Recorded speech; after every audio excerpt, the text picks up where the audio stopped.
So here's a recap of my first Christmas as an American in Norway. I want to just title this almost like everything I needed to learn about Christmas I learned in Norway.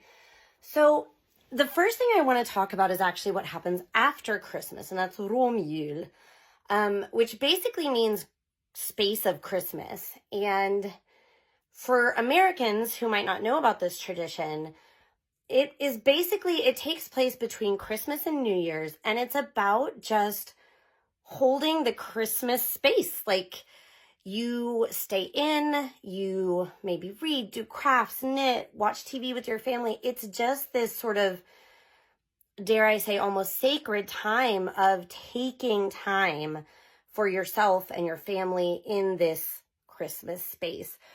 And although this occurs after Christmas, I would like to say that for me as an American learning about Christmas in Norway, this summed up everything for me that I learned this Christmas season. There's so many specific Christmas traditions I learned of, which you can see in my other videos.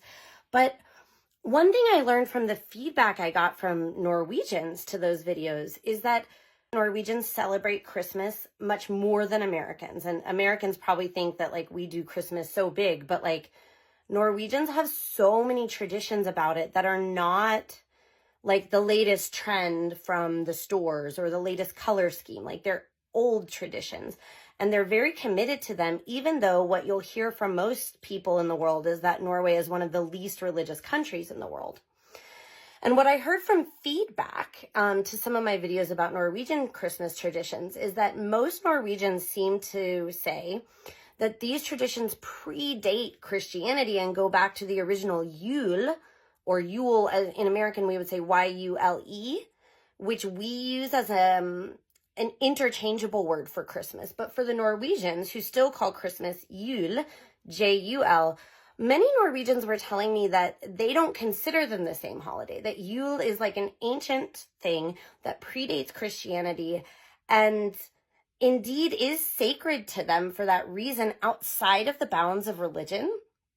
And just to this point, my husband read a book recently talking about how the idea that Norway is not religious because they have low church attendance is a very American attitude about what it means to be religious. And that kind of blew my mind. And that might be something that even as Norwegians, I don't know if you've thought about, but to me, that seems right, that like, okay, I've never thought about defining religiousness as anything other than church attendance.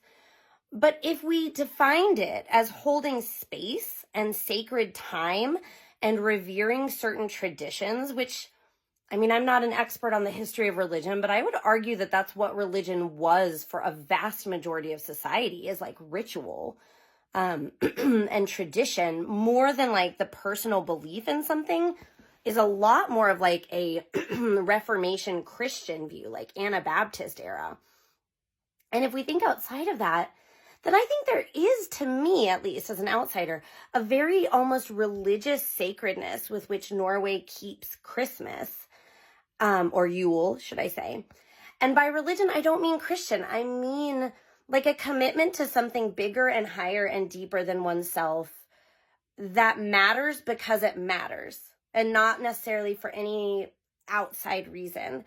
And so circling back to Romjul, this is why I think Romjul tells me everything. Like, this is a country that most Americans believe is not religious. But in America, where we think of ourselves as a very religious nation, do we keep anything sacred? Like, we go back to work the day after Christmas. We're not encouraged to take time and space to just be. And even if you're doing that and like communing with nature, like, that's sacred to me. That's religion. That's spirituality.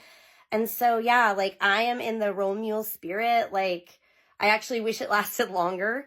And yeah, to me, that's like everything in a nutshell that I learned about how Christmas is in Norway.